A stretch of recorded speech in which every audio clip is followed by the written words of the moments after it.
Hello and welcome to another episode of Soul Nectar Show, that show where we talk about all things essence, where we gather around the campfire and we share our stories of connection to that which is bigger than us, to the great mystery beyond the veil, to the mystery, the man behind the curtain, the connective moments, the synchronicities. And I'm your host, Carrie Hummingbird. I love having these kinds of conversations to illuminate steps along the path and to learn from each other and to be inspired.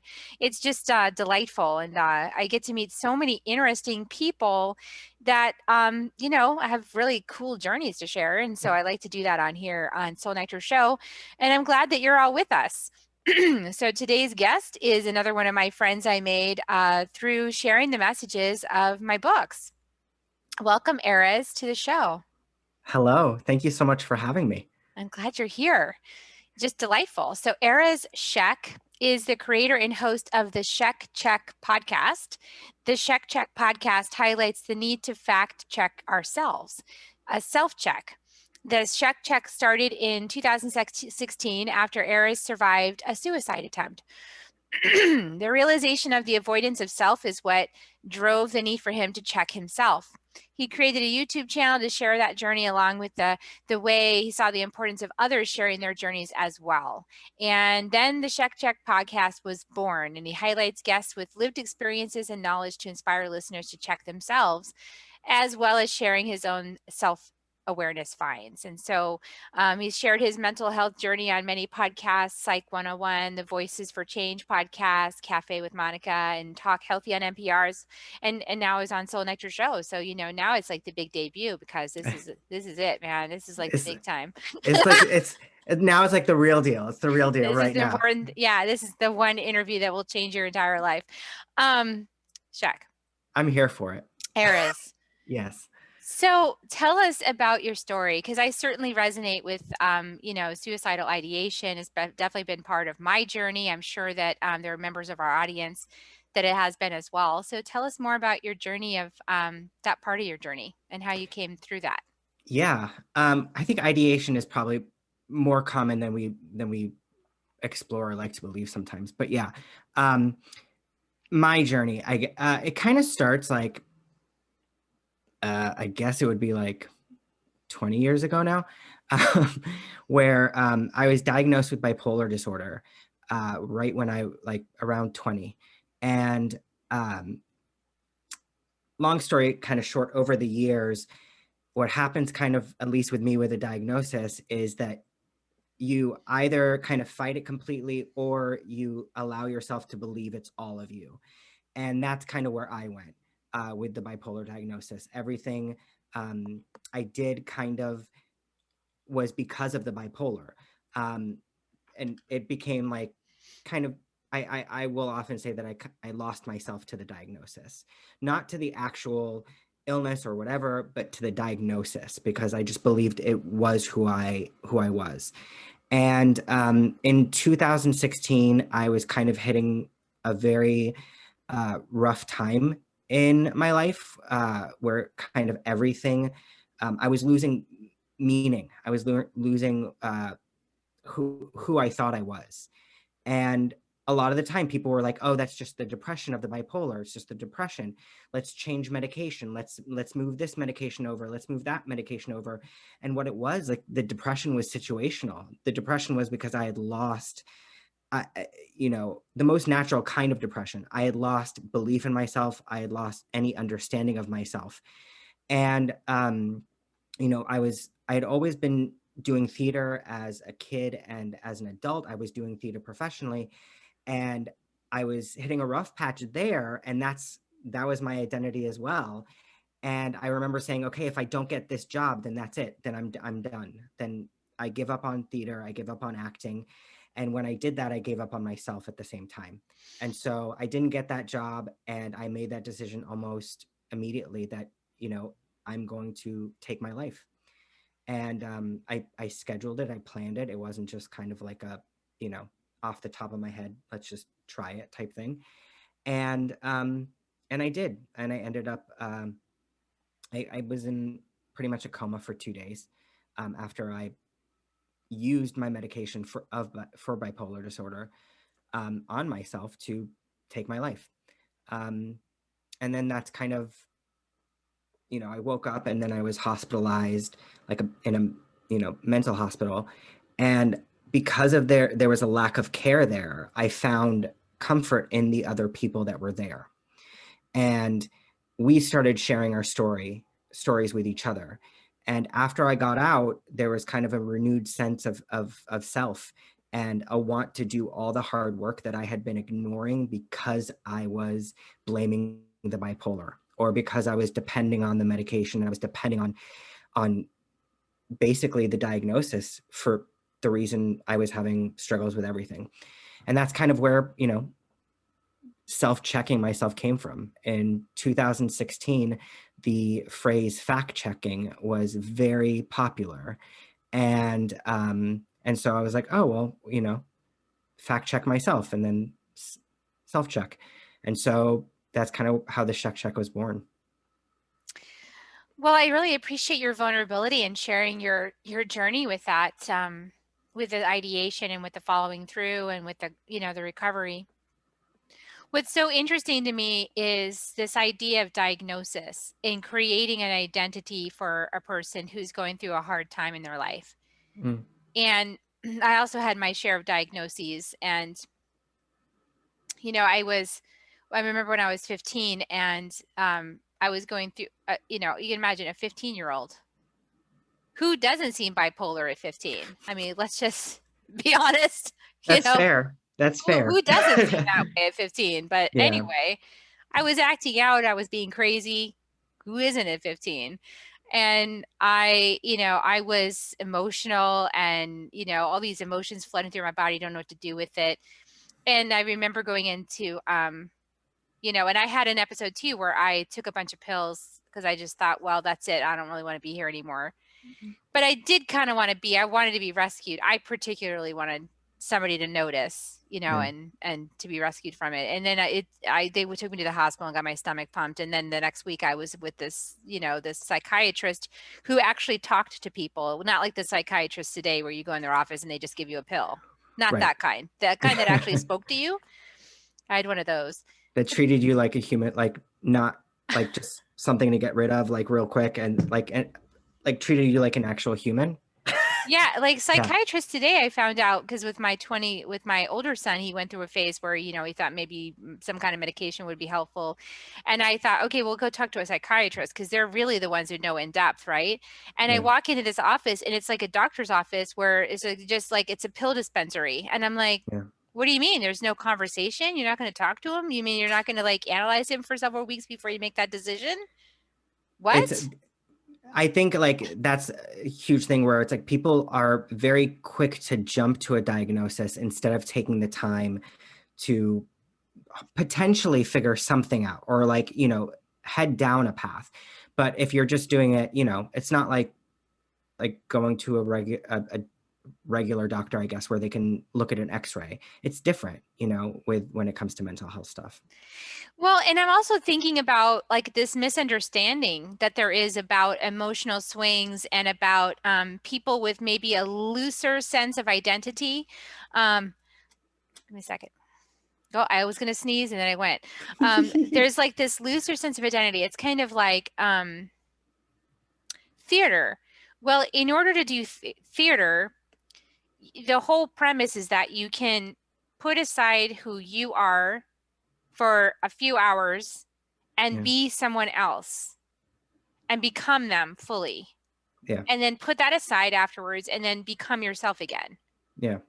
And doing that process raises a lot of questions about identity. Yeah. Yeah. It Right? just a little bit, just a little bit. Well, no, because like with theater, exactly like you said. And then when you're walking, I mean, I know like walking away from like a production, there's parts of the character that stay with you, or parts of the perspective that you discovered in the character that kind of stay with you. So yeah, but yeah, yeah, I'm agreeing with you. Yeah. So isn't that interesting? Because I feel like it's a misunderstanding of the human consciousness Mm, that says, well, if you're not like this prescribed formula, Yeah. then there's something broken inside of you. Yeah. And we're just going to put a label to describe what that brokenness is. And then we're going to like tell you what that label is. And then we're going to Yeah. say, well, the solution is this medication pill thing that you're going to take now to make that thing stop, because clearly Right. that's not acceptable Yeah. human behavior. Right.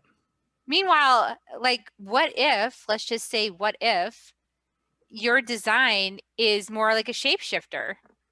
And you don't have like a set identity, you know, Yeah. and that gives you the flexibility to be expressive. Which I think, like, I think again, it's one of those things where it's like, I think that's actually more common. Like if we're looking at identity, even we're depending on who we're with and you know what situation, what kind of identity pops out of us is it's very fluid. It's not fixed at all. Um, I think, yeah, but no, it's we try to identify. We're more willing to sit there, identify a problem, and try to mute the problem, what we've perceived as a problem, instead of, you know, maybe identify something and understand ourselves better, or in a different way, kind of create that space. But that's not typically how it's used, No, or how we use it, there's because I like think this shallow understanding, right? Like yeah, from your psychotherapy world. yeah, it's yeah. So how did you, I mean, obviously you realize that who you are is more complex than this psychotherapy paradigm that you were in. Mhm. So how did you find yourself through all of that? I think part of it is I'm constantly finding myself. Like I'm constantly like I actually think that's kind of my journey, is that I love the discovery about myself, and that actually gives me life. That actually keeps me going, is like is that. And I think understanding that about myself and the movement is a huge part of me moving, of me doing what I'm doing. But that, what, you know, it wasn't like I, you know, came out of the hospital and I was like, I'm new, I'm great, you know. I think it's not comfortable and it's not easy, on that journey of finding yourself, but I find myself more willing to do it. And I think it's the willingness, um, to to keep looking and to keep discovering, that really has me where I am right now, you know, constantly questioning myself instead of settling for myself. I think when I settled, um, that's when I kind of gave up on myself too. Yeah, it's it's interesting because now that I know these other models of self-discovery, like for example, I'm super enthralled with the gene keys right now. I just think they're amazing. I'm actually like crafted my whole 1-year program, which is a Mesa carrier program, around these gene keys and tying them into the medicine stones, because there's like, why not? You know, like let's go for the gusto. I mean, talk about knowing yourself, you know, all your shadows and all your gifts and everything, right? There's so many ways now, like these models, human design and things like that, to know yourself. Mm, And I feel like that's a more accurate, like we're not all one size fits all. Like we're so diverse and we're yeah. having such a diverse experience. Talk more about how you've realized that, because I know you've interviewed a lot of people by now. So How I'm like exploring that. yeah, how you explore it for yourself. I think, you know, I kind of look at it actually how I, you know, used to look at creating and inhabiting like characters that I played in theater, where, you know, when I was playing a character in a show, it was all about looking at what world they were in and what role they played in their world and all of those things. And then over time you start, you know, discovering parts of yourself or parts of them to connect with, so you can play them better, right? But when you're finding the parts that you can connect with, the bridges, so to speak, you're finding you're finding how to like better understand them and be them. So when I'm doing the show, when I'm, you know, I'm not trying to be my guests, like that's creepy, but like but I'm finding all these parts of people that I connect with, people that I might not necessarily like come across. And especially, you know, when you're talking with people all around the world, you're getting to talk to people from different cultures and ethnicities and, stations in life and all of that stuff. So you're finding all those, people that you wouldn't necessarily connect with. You find the connecting pieces, and then you find how they connect to you. And then you're just like, I'm discovering parts of myself through these random parts of other people and their stories, and kind of then following those discoveries with myself, if that made sense. That makes a lot of sense, actually. And it's kind of, it's the anti-theory to the social dilemma. Did you see that show, Social Dilemma, that documentary? I haven't, and I'm terrified to watch it because I use social media so much, and I'm like scared that I'm going to feel really targeted. You I'm might. like terrified. Well, I mean, most But people realize it at this point, though, that, the social yeah. media engine is, whether it's done sadistically or not, is really planned out to connect you with content that you obviously already appreciate. Hmm. So in other words, it's connecting you with your confirmation bias. It's connecting Yeah. you with other people who believe the same thing you do. Yep. And I think the point of, I mean, for me at least, the point is to go against that as much as you can. Even if you're on social media, right? Like, then go against what social media is suggesting for you to do or to look at. And that's I mean, that's what I pretty much love about the podcast, is making those connections and kind of discovering that. So having people on the show that wouldn't necessarily be in your wheelhouse, but then approaching them or finding them someplace and saying, hey, that's an interesting conversation I haven't had yet. And Yeah. I'm open to having that conversation. That's pretty much what I do. Yeah. Like, there's certain limits that I haven't crossed yet, but I'm sure I'll get there. But like, yeah, like, or I'll see something kind of pop up in the news or wherever, and I'll be like, oh, that's an interesting topic. I'm curious about that. Okay, how do I find this? How do I find that person who might know about that? Let's explore it. Some people are more open to it than others, though. I'm sure, as you've discovered too. Like, there's people more open to those conversations than other people. Yeah, well, we become very conformist and segmented into different segments according to our conformity. Yeah. So, yeah, there's like this, I don't have it happen very often, but occasionally I'll have somebody who says, well, I can't really I want to have that conversation on your show, but I can't really have you on my show because my show is geared towards only Christian people or something like that. And so then I'm in this dilemma, like, well, that's really interesting. Why would you, you know, it's Like, funny how open I am. Like you can come right. on my show and it's fine, but Yeah. but you have all these rules about me coming on your show, right? And that's what I find interesting, because like I was like, I've had people be like, well, you just talked about politics in this episode. How is that connected to like self-awareness? And I'm like, well, it's awareness. And then when you're, talking about it in regards to you, it becomes self-awareness, and that's how it connects everything. Like, I don't see those blockages. Do you know what I mean? Like, I don't see, I could see how people's beliefs and their religion plays into their mental health and their awareness, and because everything affects everything. So to me, like, I probably wouldn't do that. Maybe if like someone was into sports, like just wanted to talk about sports, then I'd be like, I don't know. I'm not sure I want to have a conversation. My I don't dad think that used works. to, on that topic, is brings up this thing about my dad. My dad was so funny because he was not a sports guy. But you go to the office and around the cooler and all the guys are talking about the sports kind of thing in my dad's day. I don't know if it's still happening now, it probably is. But my dad would be like, yeah, when he got that ball and he did that thing with it, it was awesome. And the guys would be like, yeah, I remember, and they'll just make up a freaking story about it and off to the races and they think he knows about it. He's just like, yeah, he'd come home and tell us I didn't know anything about that thing. I I just said just that, and it said something and but it just shoop. and they went with it. I mean, like, I've made jokes, like, be like, hey, like, how about those Cubs? But like, yeah, no, I don't see how that would work on my show, like sports. But yeah, I mean, I'd be able to start a conversation. I just don't know how I would wordy it keep it up. would, yeah, exactly. I'd be like, so I don't how have any about much to say about that. that sports ball game with, yeah. Most of the things I think that what you're saying though is that these conversations, anything that people are attached to as an identity or as something that's like important to their sense of the world and how it is Yeah. actually ripe territory to explore, because that just reveals your attachments. It reveals like how attached you are to that thing being true, Yeah. not just for you, but for everybody pretty much. And then to explore that really gets into those, all the underlying patterns of your psychology, right? Like how you might defend that thing. That's exact, it's, yeah, exactly. I actually remember when everything was kind of first starting out, with like the Shek Check, and I was always saying mental health awareness, mental health awareness.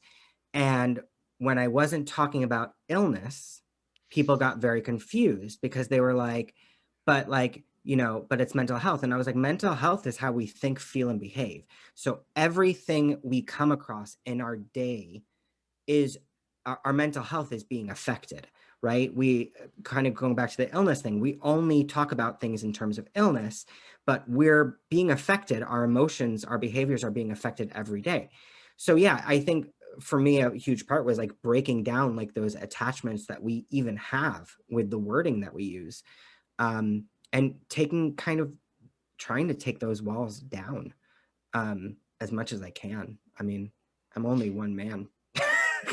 Yeah, and I think, I think that the political arena definitely has been one that has highlighted the kind of challenges to mental health that we all face, Mm, even with a topic like politics, where for a long time it has been a contentious topic, a topic that causes some conflict potentially, or conflicting views. And that kind of topic, it can highlight like how do you handle it when someone doesn't agree with your worldview, and what happens inside of you when somebody is forceful with their worldview, or when you feel passionate about it and somebody doesn't understand you. Like all of those things are like are have to do with your mental health. they do, and they're all lessons in a way too. Like if you find yourself resisting certain conversations, then are you walking away being like, okay, I avoided that. I'm good. I'm safe now. Are you ever asking yourself, okay, like what in me was avoiding that, and what can I learn from avoiding that right now? How can I would do it? Is that something I want to change later? That's a behavior. That's a thought process and a behavior based off of an emotional reaction. So that's something to honor, investigate, or whatever, but we're not always kind of as willing to do that. I know, I mean, I resist that still. Like I'm not gonna like front and say, oh no, I like welcome every single emotion and experience. That would be a lie. But I'm working on it. We have to see kind of the worth in that if we want to. But yeah, I mean, there's a lot of things that we kind of resist, and avoid, or attach ourselves to, and that is all our mental health. You know, it doesn't mean anything's wrong with you. It doesn't mean you know something is inherently wrong with you because of you struggle with that. It means you're human, and let's talk about it. Yeah, well, I kind of debunk the idea that anything's wrong with anybody at this point. Because I believe that I just on my own journey of having one of those diagnoses, I feel like, well, those diagnoses are like a convenient way of putting somebody in a box and then saying, well, I really don't know how to help this person, so I'm just going to put a label on it and it will just Mm, help you cope with it. And actually, it's because it's way bigger than just the mind. It involves so much more: the subconscious terrain, the ancestral healing, the soul's curriculum, what you're actually here to work through and understand. I mean, it's way bigger than the shallow construct that's been created with this Western psychotherapy model. So, yeah, they don't know what to do with it. So that's why they put yeah. a label on it, because they're just like, well, that's a box we don't know what to do with. So we'll just put this there. Yeah. But, really, it's an invitation for anybody who's got these diagnoses to like, first of all, don't take it on as your identity. It's just someone else's ineptitude to help you, support you through that process, Yeah. number one. And also, like, I think that we can be an example of how to navigate that way. So what would you recommend to somebody, Erez, who's like gone into the psychotherapist, maybe just going through a tough time, and then, gets one of these diagnoses like pulled out of the thin air, and is like, hey, this is you. What, you know, you fit my checklist. That's not a heavy question at all. I I mean, th- I think there's like so many like different levels to it, because like I think, because part of me still like believes that like a diagnosis can be helpful. It's our relationship with the diagnosis that needs to be investigated, right? Like I think the criteria for diagnoses, that's a whole other thing. But when I look at the problems that I faced, like at post diagnosis and kind of leading up to the suicide attempt, it was my relationship with the diagnosis that became problematic. It's how I was relating to the diagnosis. And it's something I kind of see a lot in the whole mental health like advocacy world, which like for me it's a mental illness advocacy world, not a mental health advocacy world, which is where I think there's another problem that lives there. But that aside, I think it's checking our relationship with it. If the diagnosis is too much of an answer to you, and if it's like solved, I got it, I understand it, then you need to look at your relationship with whatever was kind of put on you, right? And I think that becomes a huge thing. We can have all these things thrown at us from the outside. How we're relating to it is what we need to be able to look at.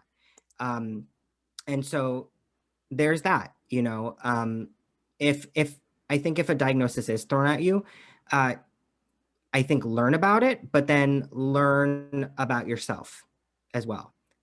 Try to understand what the symptoms that are associated with it and what you're feeling. How does it feel to you? Because if you're dealing with anything in life, you need to understand how it is in relation to yourself, not, you know, based out of relation perception of someone else, if that makes sense.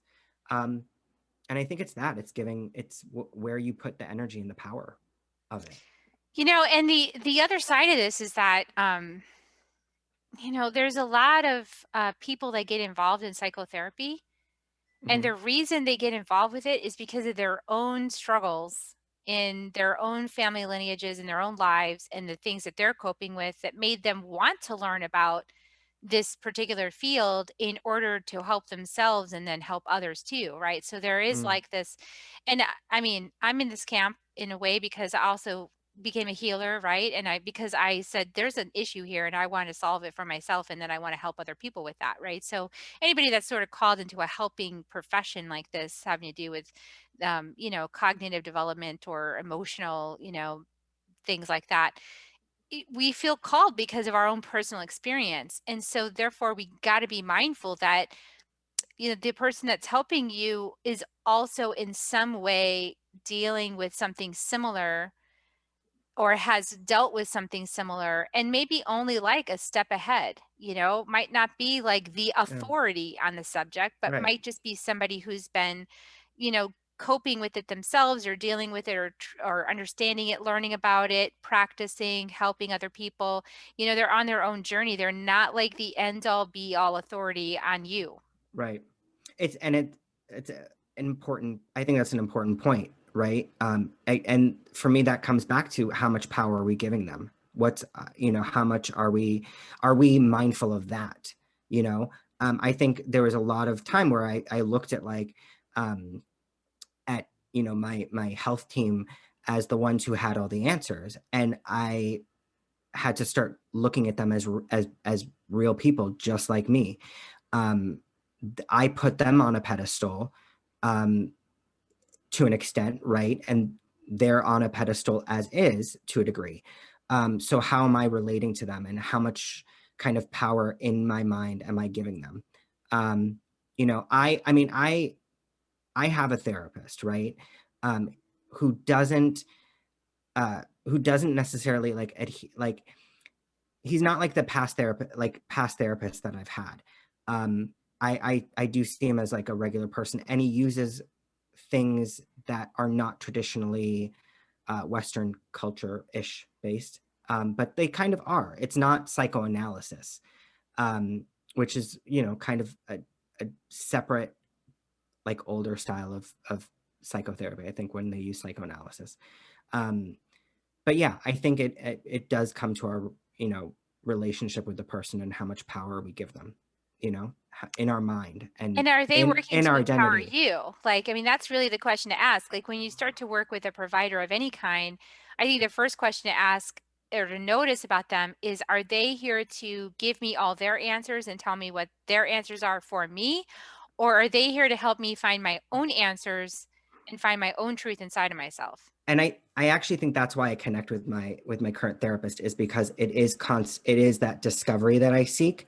It's never saying this is what's wrong, this is da da da.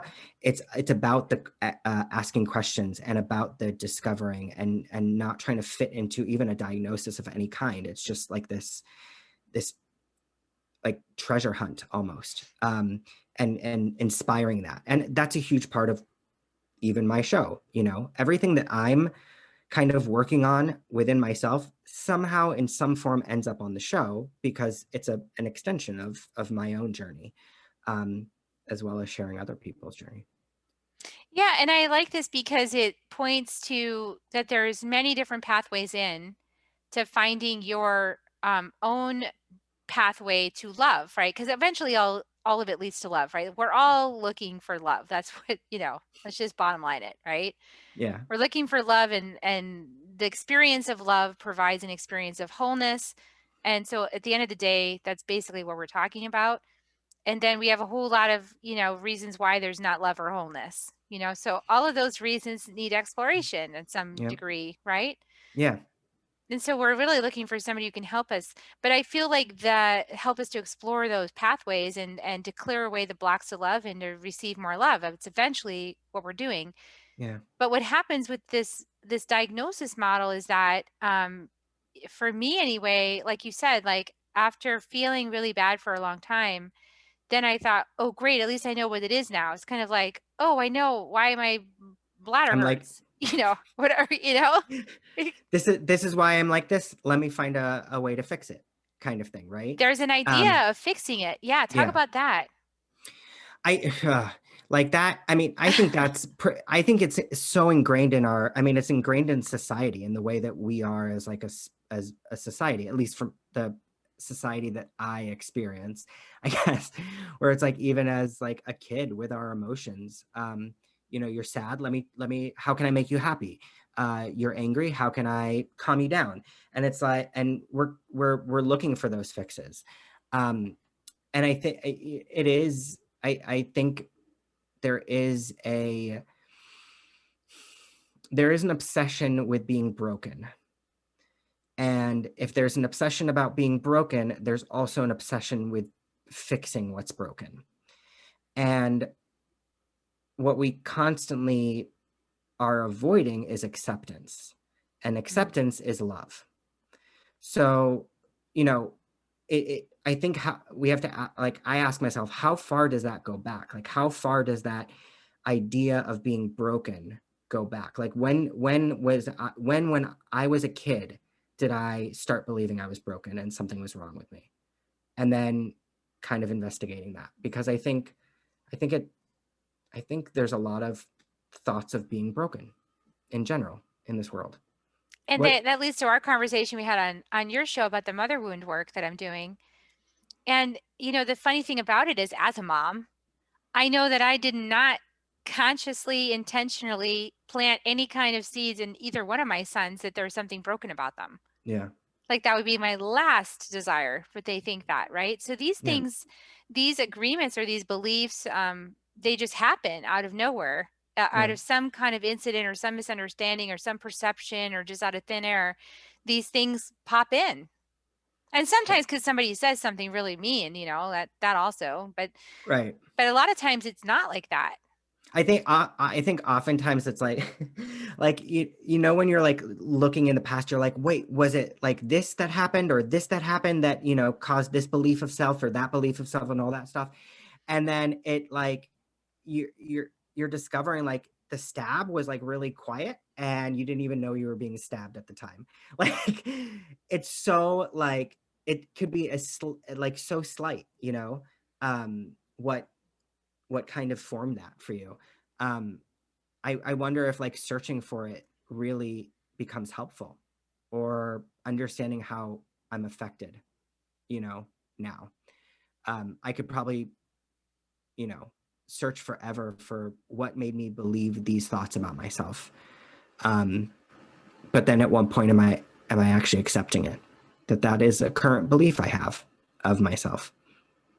How can I build a different belief, or because you can't undo the old belief systems. You can just build on it, past it, or something.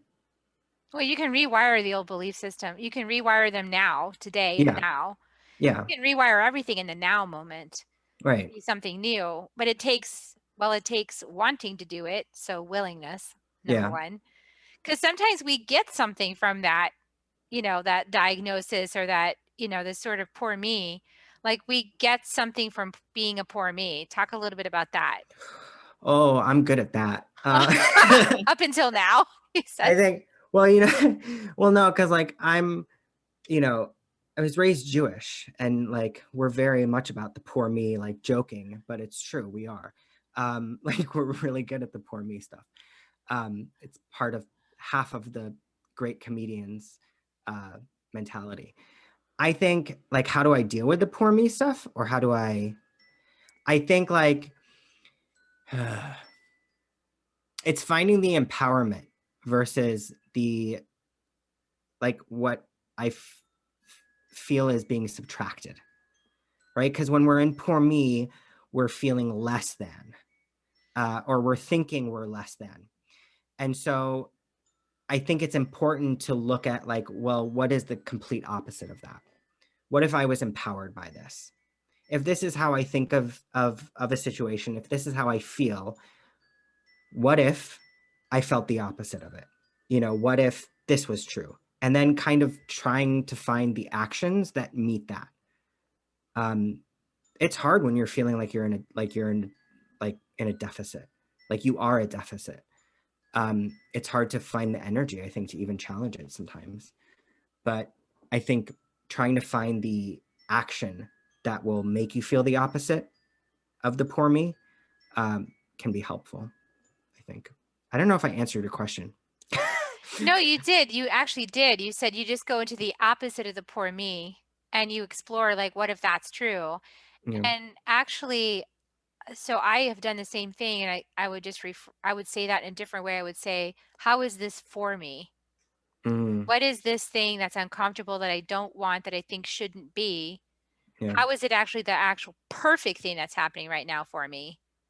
Because what am I receiving from this? Yeah. How am I being liberated by this thing out of some construct that I thought I had to have in place in order to be happy? Yeah. That's kind of how I look at it now. And I do think it's about empowerment, getting out, it's because that whole triangle is called the triangle of disempowerment, the one with the victim, the rescuer, and the perpetrator. So any kind of poor me is like squarely sitting fat cat on the victim corner, and Yep. it's a sweet little spot because it means you don't have to do nothing to fix anything, right? Yep. You don't have to try. You just like, oh man, poor me, and everybody's like feels uncomfortable about it, so they rush in to try to fix it for you. Yep. That's, yeah. I mean, it's it's the laziest place to be, like, because you and I mean, I it's a love strong word, everybody but who it thinks is. that they're poor me, but like, let's just be honest, it is the It's laziest place to be. Well, because I think also, like, even in our I think a lot about things like in like linguistically, right? That our language is so centered around like the poor me. I think as a like in a general sense, there's so much like, oh, look at this is what's being done to me. Oh, I ended up here, even like in good positive ways, like I think our language is centered around like being a victim of circumstance, of situations, of people. So it's like it is about kind of switching it for yourself, or ask. I mean, I like the idea that you're asking yourself, like, what if this, this was like this was serving me. What does this actually inform me of, in a different way? I like that. The other thing I wanted to talk about is like, I wonder what your experience is of it, but with all the suicidal ideation I went through, I realized it was very highly linked to the poor me, but also it was like an energetic that I took personally as if it was my idea, but I actually feel like it was something that was moving through me, not necessarily my idea, but I was Mm. being influenced by it. With the thoughts, with I I think it was, I look at it as like my attachment to the thoughts. And I notice this a lot with my anxiety, like anxious thoughts or whatever. Is that I attach myself to situation, I attach myself to thoughts or situations, and then it's hard for me to kind of let go of them. And so I think a lot of that, when I was struggling with like the suicidal thoughts and all of that stuff, it was an attachment to being done. Um, Mm. and I mean, obviously, you know, I'm a victim of my life. I'm a victim of everything I'm being, you know, that's what's kind of pushing me towards one, you know, having these thoughts, or identifying with them so strongly. And and that's kind of how I look at it. Um yeah. I I know that a few of those times that I had those ideations, a few of them, I wouldn't say all of them, but a few of them, it was kind of like, I'm not getting what I want, and that's really uncomfortable, so I don't want to be here anymore. I'm done. There, yeah. No, there Kind of were like like, I that. think no, totally. I remember, like, I think earlier in my in my existence, um, it was kind of like that. Like, because yeah, it was very much like that. I know the I mean, the last time that they were so strong was when I attempted. And what's interesting about that time is that I didn't, you know, I didn't tell anybody. Everything I did was like so uh, under wraps. I wrote letters. I had plans and everything. That it wasn't. I like really gave up. I like really just completely gave up on myself. But I mean, I do think that a lot of the ideation is like attached to ideas of being done, of being done with whatever, you know. And the Um, thing is, you're never really done because then you just come right back in, because I know I've had other lifetimes where I have committed suicide and you get back in and you just right back at it. So, you know, I didn't think that far into it. Like, I was not a planner about it. I Clearly. was like, well, what's the point? But it is a strong feeling. Like I'll say that the few times that I've gotten close is because it's such a strong, palpable feeling in the body Um, that it's like hard to, in the moment, pull myself out of those thoughts or acting on them. It's like it's really uncomfortable, Yeah, actually. you become like, I use the word attached, but you become entangled in them if you're not, Entangled, if yes. yeah, like you become like, I I think sometimes we don't get to choose how we attach to things, right? Because a lot of it is memorized for us. But there is a point of entanglement where you're just so like in it and you don't know how to get out. In some weird way, I look and it's not me telling people to go ahead, like, I'm not in any way telling people to go down the road that I went, but it was a reset for me in a lot of ways. Like, I felt reset um once I realized I survived it, because I didn't obviously. I and it felt like a new me. I think there's other healthier ways to go through it. Yeah. Again, I'm not Yeah. telling you, I don't want people to think that I'm telling, no, I'm not. There's other ways, healthy ways to do it, to get that reset. It's just kind of, yeah. For me, like on that path,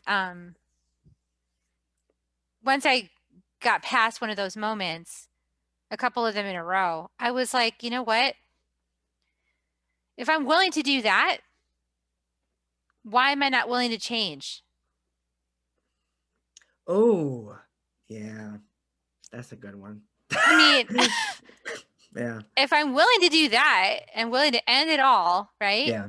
Why am I not willing to change this, that, or the other thing that would actually probably make my life easier down the road after this initial discomfort of doing it differently? because I think yeah, I think there's a quick fix kind of thing going on there. Not like, right, like to do that, to follow through with that, it not easy at all, but it's a quick fix to end, right? Just like if we're, you know, if we have a, you know, unhealthy relationship with like drugs or alcohol, right? Then those become ways that we're silenced, that we're finding quick fixes for ourselves. The work is scary. And because we think it's like a lot harder than it actually, it's hard, but it's not as, it's not as it's not as like heavy as we think it is. If that makes sense. Like it's It's the self-work is opposite of not, what you think. yeah, it really, it looks like, so I think about like doing homework, right? Like when I was in school, I hated homework. Like I hated it.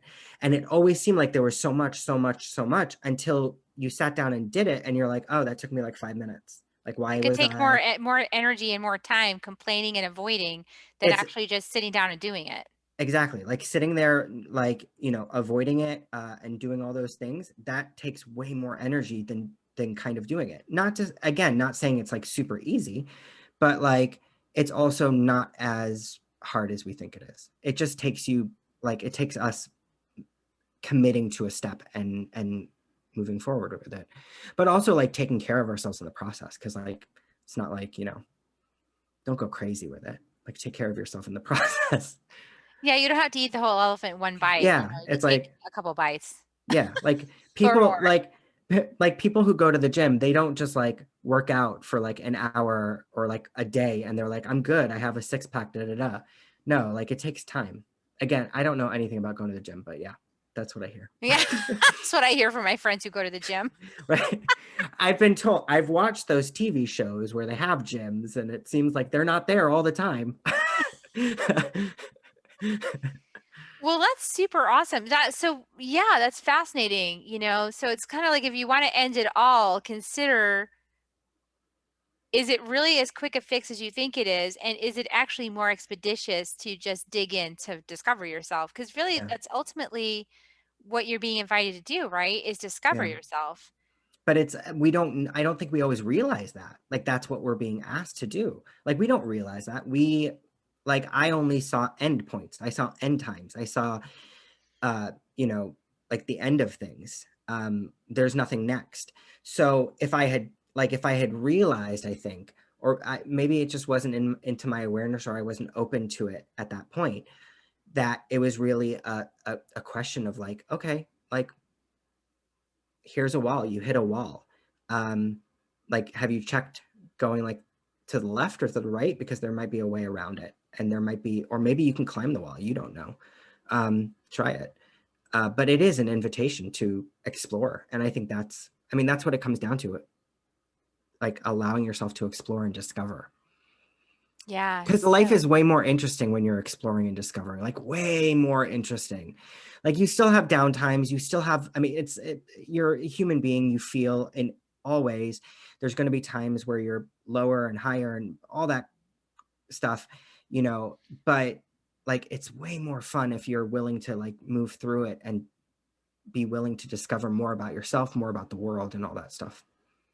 So true. I cannot agree with you more. Absolutely. You know, curiosity, curiosity, curiosity, become curious. I know they told you that curiosity killed the cat. It's It not did not. true. It's It's not it's true. not. No, That it cat did is not. having a fabulous time discovering. The cat is super well informed at this point. Like Yeah, the because cat knows a lot of things. yeah, exactly. Like seriously, you want to. There's a reason why cats have 9 lives, they say, and it's because they They were. keep getting bonus lives. Like the more they discover about themselves, they get like ding, the little Yep. like a video game. Yep. Ding, next bonus life showed up. Oh, you learned some more things about ding. And the lights shine in their little eyes and they're like, "Oh, Like, I like it in my oh. life." You know? That's exactly, I believe that's exactly, that was fact checked, and that is correct. It is correct. That's right. Yeah. So if you want to be like a cat and have 9 lives, well, then you better check yourself, right? Exactly. Yes. Well done. That was good. That was a good It's good. Fantastic. Well, this has been a beautiful conversation. I hope it's helped anybody out there who's had those suicidal ideations and thoughts and things like that. I've been there, done that, had those. Yes, I understand. I get it. Shek, Erez gets it. I keep wanting to call you Shek. It's okay. That's Shek gets it. maybe that's another podcast. Yeah. Yeah. Shek gets it.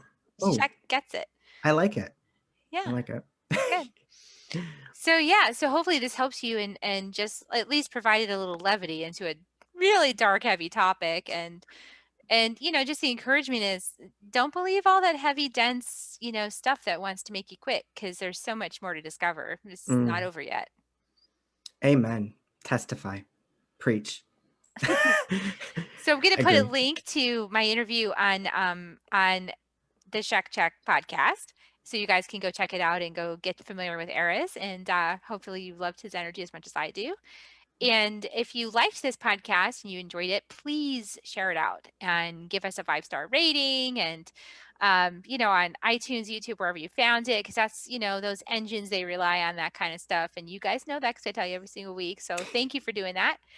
And anything last on the way out? Any words of advice or inspiration before we give kisses? We're going to give kisses on the way out, by the way. Ooh, kisses. Yay. I like kisses. And during a pandemic, it's kind of hard, but yes. We're going to give air kisses. Air kisses, right? We're socially distant, like really socially distant. I would say, understand that everything that you're kind of experiencing, thinking, is normal. There's nothing wrong with even suicidal ideation. There's nothing wrong with it. It's just what you do with it that kind of becomes problematic. So I would say, be curious with all of it, like we were saying, and discover where it lives with you, and just kind of be willing to let it flow. And that comes with being willing to discover. So I would just say, be normally discovery. That didn't sound right. I can't think of a cute way of doing that, but yes. Make discovery your new normal. Yes. Ooh, thank you. I couldn't process that fully. Yes. Yeah, switch over from judgment to curiosity, and don't get lost in too many dark dead ends. There really aren't any dead ends, because there's always some tunnel or some walk around or some hot air balloon that lifts you out of there or something. It's all perception. It's literally that end point is just it's just your current perception. And so you just have to shift. How can you shift it? Awesome. Beautiful wisdom. Beautiful. Thank you so much. Okay, here come your kisses, everybody. We love you. And we'll see you next week on Soul Nectar Show. And in the meantime, here is your COVID-free kisses. Mwah. Mwah. Mwah, everybody. Love you, and see you next week. Bye for now.